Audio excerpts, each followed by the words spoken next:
So you have finally saved $1,000 to start investing in the stock market after some determination and consistent budgeting. But now you are faced with an even greater task of figuring out what and how to invest in the stock market. You are not alone. According to a recent Bankrate survey, more than 39% of American adults had no money invested in the stock market. And out of those 39%, 32% of Americans not invested in the stock market say it is because they don't understand stocks. Hey guys, this is Nick with Nick Does DGI, and welcome back to my channel. In this video, I'll be going over how I would invest $1,000 into the stock market to jumpstart my path to financial wealth. I hope you find some value out of this video, and if you would like to support this channel, I appreciate you clicking that like button. So let's get into it.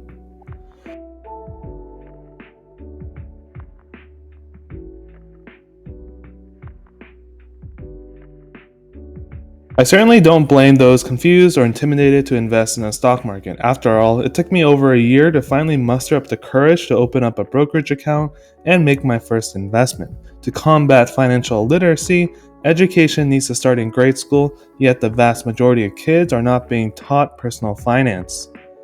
The stock market is a complex financial system involving the collection of various markets and exchanges where regular activities of buying, selling, and issuing shares of publicly held companies taking place Monday through Friday. It is where individual retail investors like you and I can buy shares of a publicly traded company such as Apple, McDonald's, or Disney, and in return, we own a small fraction of the company and can share the profits in the form of dividend payouts that this channel frequently talks about.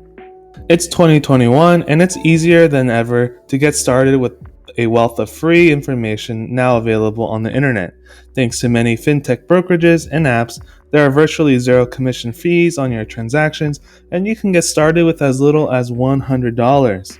And as someone who has made a lot of beginner mistakes 6 or 7 years ago, I would definitely have made different choices if given the opportunity today. So here's how I would structure my order of operation, and remember, this should not be construed as financial advice, as I am merely going over how I would have invested my first $1,000 should I be faced with the decision today. The first step to investing $1,000 in the stock market is not even investment related. Quite frankly, you must first complete building out your basic emergency fund. Various financial professionals will state different numerical figures, but personally, I would make sure that there are at least a few $1,000s in your checkings and savings account to account for any unexpected emergency expenses that might come up, like a medical bill or auto repair bill. Honestly, it doesn't even matter whether you hold your emergency fund at a big bank, yielding next to nothing, or a so-called high-yield savings account online. More than 39% of Americans don't even have enough money on hand to cover a $400 emergency. The most important thing is that you have the liquid funds saved and made available to you within a day or two. The second step to investing $1,000 in the stock market is to figure out what your investment goals are. Do you want investments that tend to be higher growth, but with more volatility, or conversely, a more conservative investment that might generate a higher dividend payout, but may not appreciate as much? Someone who is young with a 30-plus year investing horizon will likely have a different investment goal of focusing on growth than someone in their late 50s or early 60s who will likely want to prioritize wealth preservation and current stream of income. It would be downright risky for a soon-to-be retiree or retiree to be investing his or her money into the latest tech stocks with sky-high lofty valuations not covered by adequate cash flow profits.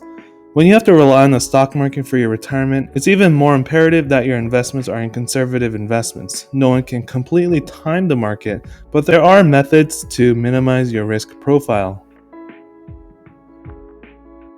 The third step to investing $1,000 into the stock market is to assess your risk profile. We just talked about determining your investment goals, and knowing what your risk profile can be helpful. When it comes to the stock market, do you want to be personally involved in your decision making, i.e., do you want to pick your own individual stocks, or take the safe approach and invest in broad market ETFs? Creating your own portfolio of individual holdings can be lucrative and can outperform the general market like the S&P 500. However, you will have to keep up with the market and continually monitor the performances of the individual companies you invest in. For example, if you were lucky and bought shares of tech companies such as Amazon or Netflix when they initially IPO'd in the early 2000s, your returns will have run circles around the S&P 500s. However, for every success story lies 10 other companies that either went bankrupt or failed to grow value for shareholders. On the other hand, if you were a dividend investor and held at&t for the dividends, then you would have known that the company recently announced a merger spinning off its Warner Media assets. As a result, at&t will be cutting its dividends by up to 50% when the deal closes sometime in 2022. So you are faced with a huge decision: continue to hold at&t at a lower dividend yield as well as the new entity, or sell your at&t position today and reinvest the proceeds into other yielding investments. Should you wish to take a passive approach to investment, the beauty of index fund ETFs allows you to be invested into the broad market with ease. Expense ratio fees are competitively low, and most brokerages allow for fractional shares, so you could even get started with less than $10. I've made several videos on this channel about various ETFs that track the performance of the S&P 500 and other metrics such as Vanguard's VOO and VXUS, ProShares Dividend Aristocrat ETF Noble, and Schwab Dividend Growth ETF SCHD. The final step to investing $1,000 into the stock market is to open up a brokerage account and initiate your first deposit. Vanguard, Fidelity, Schwab, M1 Finance, Webull, and I can go on and on. Take your pick, as I all offer commission-free trades to help you get started on your wealth building journey. There are plenty of other brokerage video reviews on YouTube, but I personally use M1 Finance, and I would gladly recommend this brokerage for any long-term investor. The premise of this platform is for user-generated investment pies, with each holding acting as slices of a pie with predetermined target percentage allocations. If you would like to get started with M1 Finance and some extra cash to juice up your initial investments, please use my referral link in the description below so you and I can each earn $30. The stock market and the financial market, to a greater extent, is an incredibly complex system.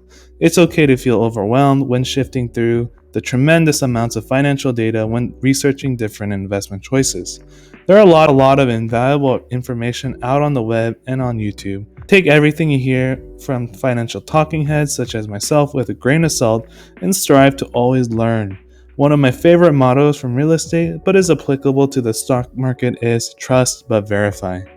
Please note that this video is not intended as financial advice, nor am I a financial advisor. Past performance is no guarantee of future results, and please take the information with a grain of salt. Please do your own research and due diligence when deciding to invest in investable securities.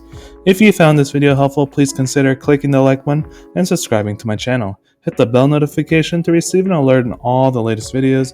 The YouTube algorithm likes these sorts of engagements and helps my channel get shown on more homepages. Until next time, take care.